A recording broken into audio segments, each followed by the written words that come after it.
Okay, hi again everyone. So part two, going into cost of production, so covering a number of graphs here along with obviously associated cost of production. So just going through the first bit of the slides just from last time. So cost of production, main topic, you should divide it into two time periods, short run and long run. You need to understand both fairly well. Typically, you'll see short run more commonly, but long run does appear as well. The short run is the one that you would typically see questions on. It's the one that's the most sort of questionable, I suppose. So yeah, short run time period. When you're talking about short run time period, one factor of production is fixed. So you've got some factors of production here: land, labour, capital. One of these will be fixed, at least one. They could all be fixed, but typically one will be. Normally, you would think of land maybe as fixed because you have a certain amount of land for your factory, say, and because it's a certain amount of land you have, it's a fixed amount. Therefore, turning into a fixed cost. Now, when you see land, labour, and capital, in economics, we're talking about these as factors of production.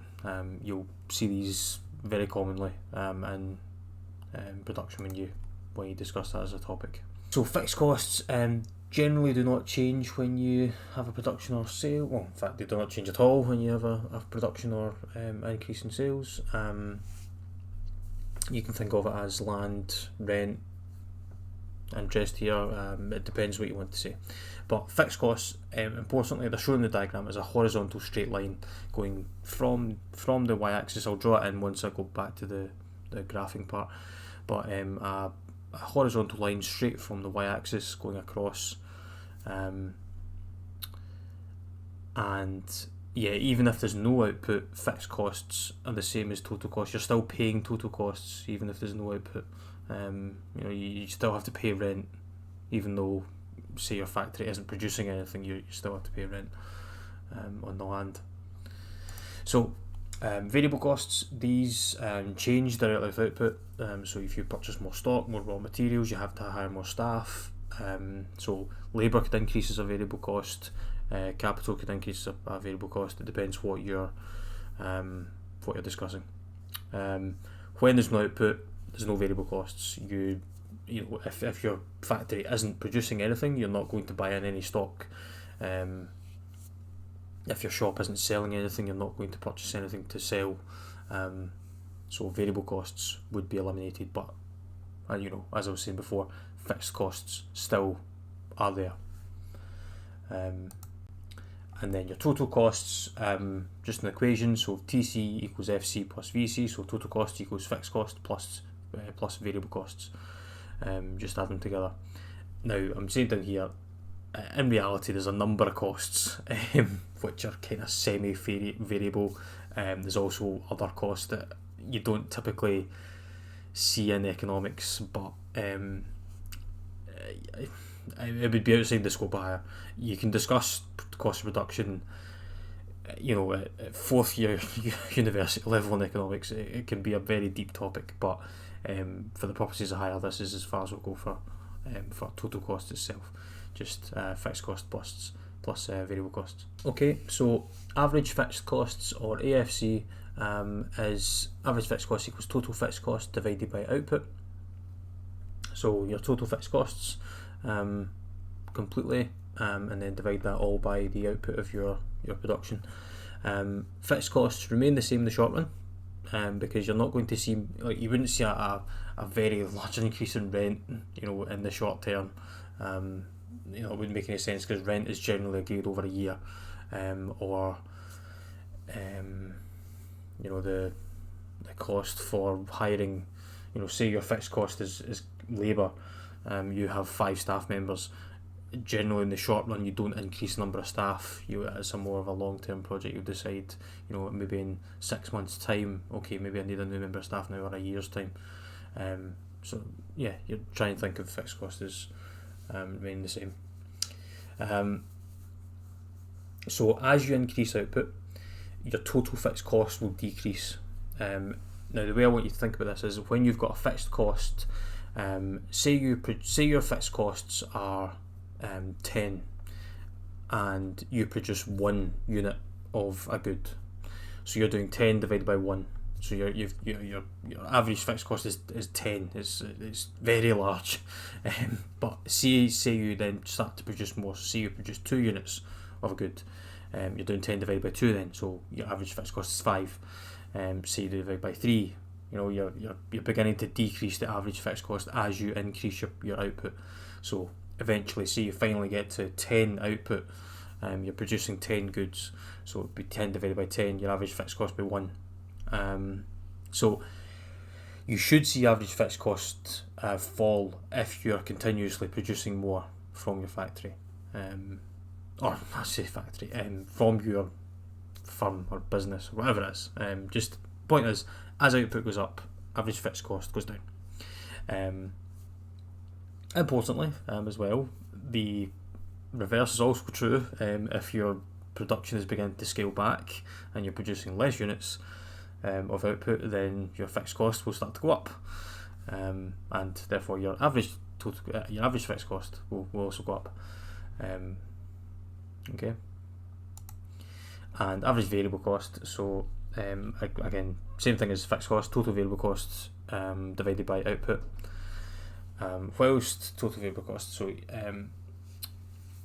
variable costs will fall but then begin to rise as you enter into a more established level of production. So the way I would think about this is mainly for staff actually. So when you see initially when you start to hire more staff, you will benefit from the first maybe 5 or 10 members of staff, say. But then once you start to hire maybe another 10 staff or another 20 staff or 30 staff, you're beginning to pay out a lot more in wages versus to how much you're actually getting in output. A good way to think about it is from demand. One of the aspects of demand is the law of diminishing marginal returns. So when you put something into production, you will get more out of the production, you get more output, but as you put more and more and more resources in, you're getting less comparatively than you did before. So, to relate it back to staff, if you're hiring the first 10 staff, you're going to see a pretty large benefit from hiring those 10 staff, but after that initial hiring and you start to hire maybe 10 or 20 more staff, then you see less and less benefit per staff member that you hire. You are still increasing your production, but you're increasing it at a decreased rate. Okay. I'm going to relate this back to the curves once you see the curves in a minute.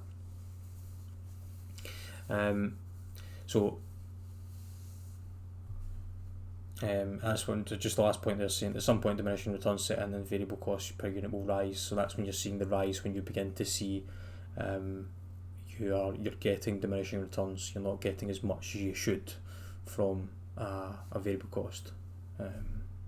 Okay. So average total costs. Average total costs made up of your total cost divided by output. Now you will get a U-shaped curve from average total costs. The reason for that is you're seeing a decrease in average costs up to a point, so at the bottom of the U, then you get to the bottom of the U and then you begin to see a rise in total costs again, average total costs, and after the bottom point of the U, then it begins to go up in the curve. Okay. Marginal costs. Marginal costs are the total costs change when output is changed by 1 unit. So say you change unit by 1, you increase production by 1. What is your increased cost? That's your marginal cost. So what we're saying here, the marginal cost curve, it cuts the average total cost and average variable cost curves at the lowest points. The reason for that being, when you are going to see diminishing returns, your marginal costs are going to begin to go up again. Marginal costs will decrease up to a point. So see, when you've got the J shape, the bottom end of the J is sloping down. So you're beginning to see a decrease in marginal costs. But once you get to the bottom of the J, that's when you're beginning to see marginal diminishing returns. So after the lowest point of the J, it begins to go up again. When it starts to go up again, you're starting to see an increase in marginal costs. When you see an increase in marginal costs, your average total cost is increasing, and your average variable cost is also increasing. So that's why it says it cuts them at the lowest points. After it cuts them at the lowest points, then you're seeing both of them increase. Again, it'll be a bit clearer, I'm hoping, when I've got the curve in front of you. So, blanks, I think I drew this up on the board, I can't remember where it went, but anyway, I'm going to go to the drawing tool now. Just delete all this. Okay, so if we start a wee drawing here, so if we look at our drawing, I'm going to draw the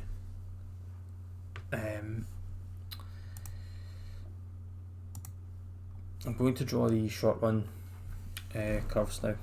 Okay, so bear with me just while I'm drawing this. Trying to get this right again.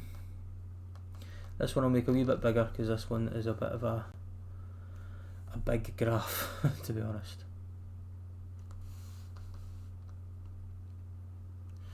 Okay, so we've got our y and x axis. Typically these are your P and Q.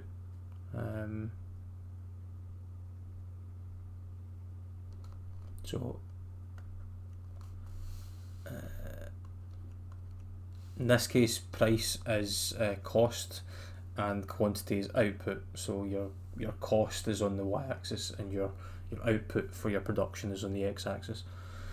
So we'll start off with now I'm going to be drawing the average total cost, average variable cost, and average fixed cost, and marginal cost. But I'll do the first ones as average total cost. So average total cost. Now I'm trying to get this one right. Just give me a wee minute.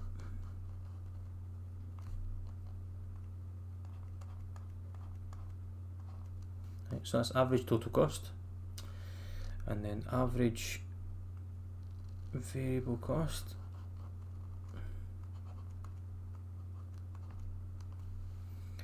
and then average fixed cost.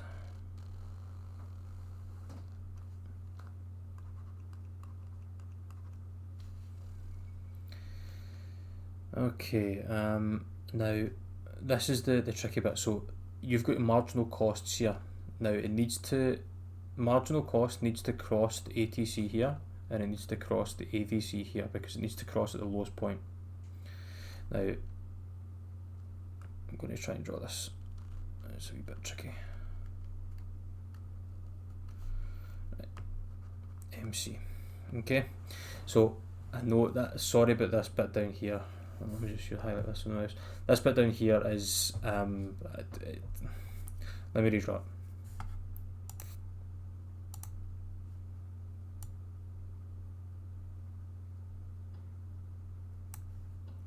Right, this bit down here should be more sloped. Right, that's better. Okay, so you can see I'm just going to use the highlighter to highlight this. Just highlight it in red.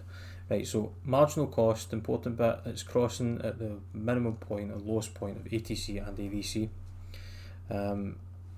Now, when I'm just going over these curves, I'm going to highlight these parts. Right, your average total costs are decreasing here, all the way along here, until you get to a point where marginal costs meet. Same for average variable cost, of decreasing up to a point. So decreasing up to this point where marginal costs intersect it, and then after that, then your ATC and AVC are beginning to then increase. Okay, because you're now seeing, so after both of these points, you're now seeing diminishing returns. So both the blue parts in ATC here and the blue part in AVC here, you're seeing diminishing returns. Okay, so think about it that when you see the marginal cost curve, it's intersecting at the lowest point of AVC and the lowest point of ATC.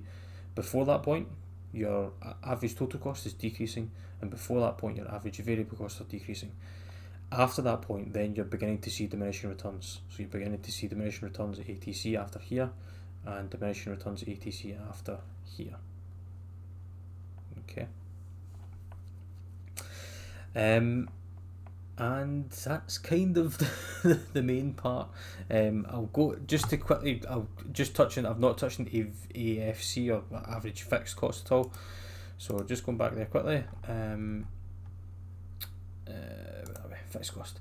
So, wrong bit. Right, average fixed cost. So they remain the same in the short run. When output increases, total fixed cost is spread over a larger and larger number of units. So when you see this, wrong one. Sorry. When you see this one, right, so I'm going to highlight this just yellow. So this is decreasing the entire time because your output is increasing, right? As your output increases, average fixed cost is going to decrease because your fixed costs don't change in the short run. You're not going to see an increase in rent or an increase in land tax or whatever it is. You won't see an increase in average fixed cost, but you are increasing your output. So on Q, your output, you're increasing that as you go along. As you increase output, because you're producing more and more units and your fixed costs aren't changing, your average fixed cost will decrease over time because each unit is costing less and less to make. Okay. Now I know that's kind of one of the more sort of heavy diagrams of Unit 1. Take your time and just have a look at it. I would probably recommend you draw this yourself. I would also highlight the parts that I've highlighted here and maybe make it a wee annotation next to it. So I'll just quickly do that while I'm here. I'll post this diagram on Teams just so you've got it. But wee annotation next to these parts. So here and here, diminishing returns.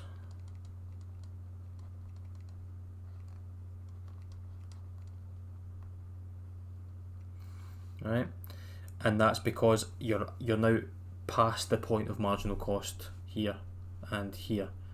When you get past that point, then you're going to start seeing diminishing returns for your average total cost and average variable cost. Before these points, so the green parts, you're seeing a decrease in costs. Okay, and your average fixed cost, why is that decreasing? Because your fixed cost doesn't change over the short term, and you are producing more and more units. So therefore, your average fixed cost, because you're producing more units, is decreasing because you're making more and more and more, but your fixed costs aren't changing. So I hope that's helped. Again, I'll go back over this as many times as I need to. I know it's one of the more sort of heavy parts of Unit 1. It's no problem. Okay, so moving on.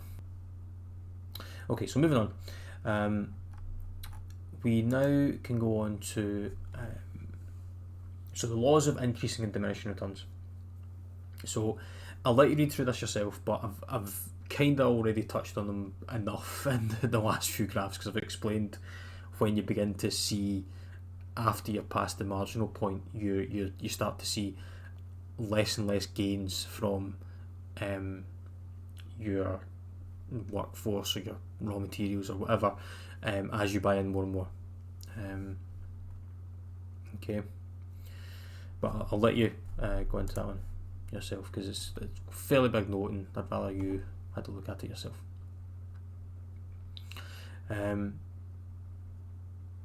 Okay, so that's just a summary of what we're seeing. Okay, and we're now beginning to touch on the long run. So long run time period and no fixed costs. Look at that in the next bit because it's coming up. Okay. So as an example here, this is kind of a classic economics example. One member of staff is employed at a hairdressing salon with 4 booths. then the number of haircuts output will be lower because there's 3 booths unused. Obviously you can't cut 3 other people's hair because you can't staff them. So as you hire more staff, then more booths will be used. Output should increase, but you won't increase input indefinitely because you've only got 4 booths at the end of the day. So you begin to then see, I just noticed a wee spelling mistake that. If you continue to employ more, your staff are either fixed or your factory production land is fixed. Take 2. When you see your booths or the space that you've got in your shop, that's a fixed factory production, so land in this case. You can only do so much with it. You can't hire, an indefinite amount of staff. You can only hire probably 4, maybe 5. The 5th one maybe to, help out elsewhere. But yeah, there's a point where your business will start to see problems if you try and expand and you hire too many staff or you buy in too many resources or whatever it is. It affects your costs quite substantially. Okay. Shutdown. Okay, so shutdown conditions are when you start to lose money on your production, you will consider shutting down. So fixed costs need to be paid regardless of output. So that's what I was saying at the very start. You need to pay rent on your business or on your factory or whatever it is. You need to pay rent. You need to pay tax on it, no matter if you're producing or not. It doesn't really change depending on your production. A business needs to continue to produce in the short run. You should continue to produce as long as you can cover the average variable cost. Staying open ensures customer loyalty. You keep workers. Once the price falls below the average variable cost, though, then production will typically shut and the business will close. Says here this is an assumption, by the way, for neoclassical economics. In the long run, a firm must cover all costs. That is an assumption. It doesn't typically hold up as well as I would assume neoclassical economists would hope, but nonetheless, it is there. So yeah, for this course, you would consider in the long run, a firm should cover its costs. Okay, so on to long run. Long run time period. All factors of production are variable. There's no fixed costs. You won't typically see fixed costs at all because the long run time period, a lot can change over the long run. So in converse to the short run, where at least one factor of production is fixed. So if we take long run average cost curve, so the LRAC, I've got a diagram for this in here. It's made up of a number of short run average cost curves. See if you Google the LRAC, there's multiple different types of diagrams that will show you. Probably better than the ones I can draw.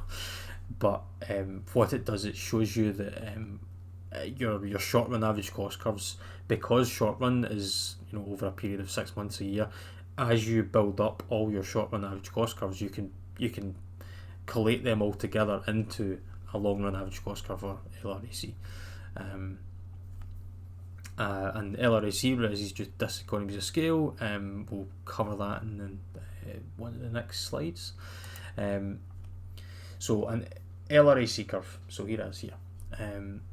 Economies of scale arise from increasing scale. So again, we'll cover that in next week. So LRAC, it looks like a sort of a very wide U curve, but typically you will see long run average cost decrease over time as you produce more, up to a point where you get to the productive capacity of your production. So Q3 here, quantity 3 of your output, is typically what you're going to see as your production has reached what I would call saturation. You can no longer produce more without incurring some type of significant cost. whether it's you've only got one factory and you're now starting to hire a lot more staff. Now your staff can't really produce as much to cover your long run costs. When you see that, that's when you see the LRAC begin to go up again in the second half year. Economies of scale only occur in the long run. You can see them in some other cases, but it's rare and also not in higher. But I'm just telling you that just in case you take economics later on. So the advantages of large scale production, they result in lower unit average costs. So if you produce thousands and thousands of units, your average cost per unit is going to be relatively quite small. The kind of example I like to cite for this is when you consider, right, say I told you, right, go and make a hamburger from scratch. When so say I asked you to make a hamburger from scratch, and this is an example. I had a few of you in the class when I done this example in the class. So say you make a hamburger from scratch, and I'm telling you you need to make it on your own, completely on your own, no help at all. What do you need to do? You need to cultivate wheat, make it into bread, make a bun, get a cow, kill it, unfortunately, then make a hamburger patty out of it.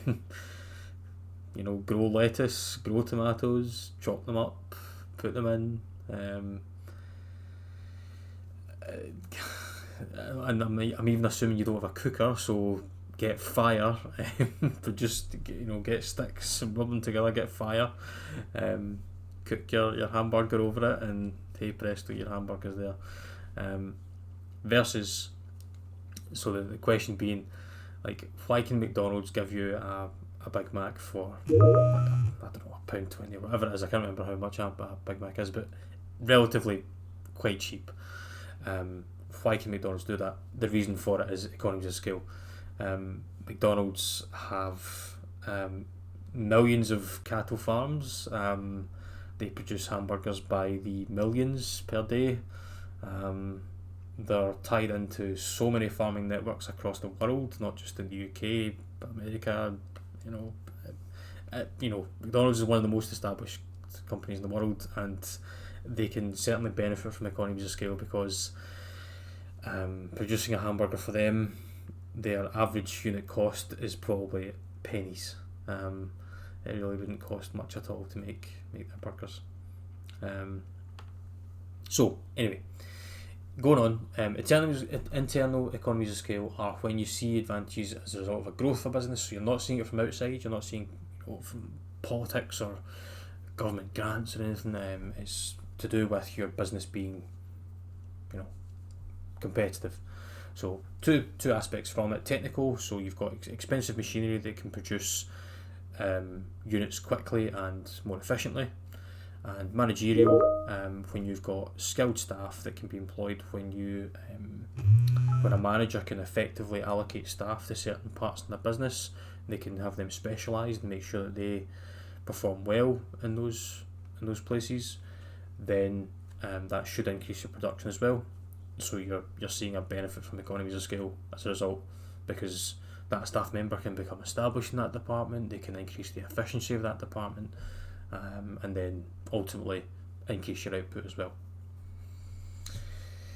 Okay, so moving on, just economies of scale continued. 4 more to consider for internal.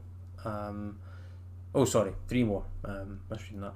So financial, loans are available for lower interest rates. If you can get a loan for a low interest rate, you can increase your business's competitiveness by buying more of whatever you need with a loan. Purchasing, if you can get a good discount on buying very large amounts of whatever it is.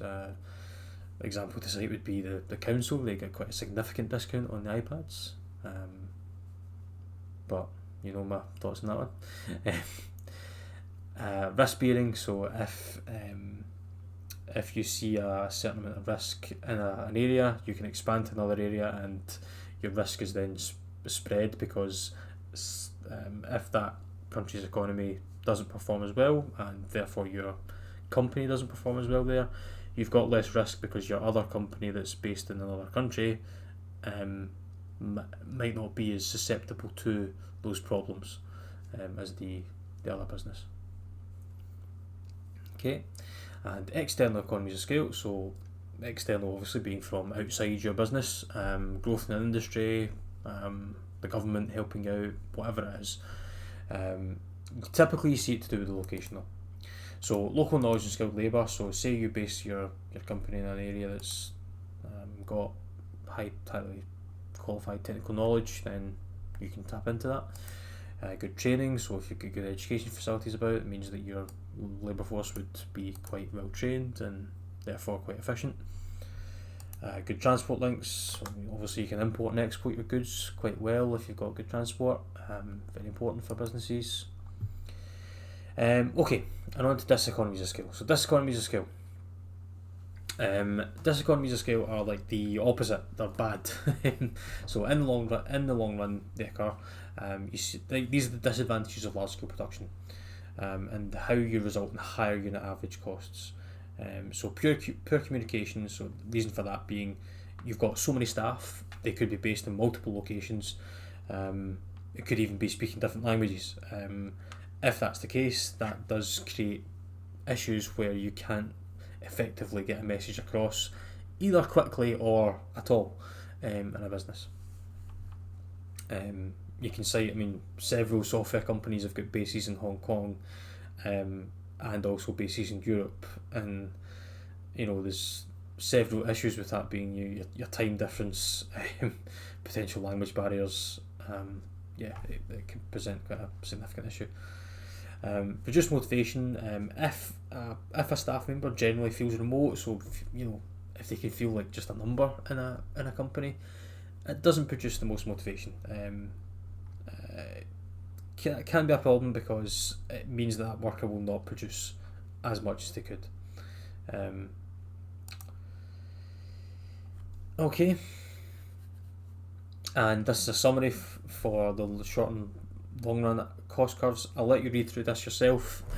It's really a summary of everything we've been talking about here, but this video is getting quite long, so I'll cut it here and continue the next one. I'll post the assignment either tonight, maybe tomorrow morning, but I'll see how we go. Okay, so see you in the next video, folks.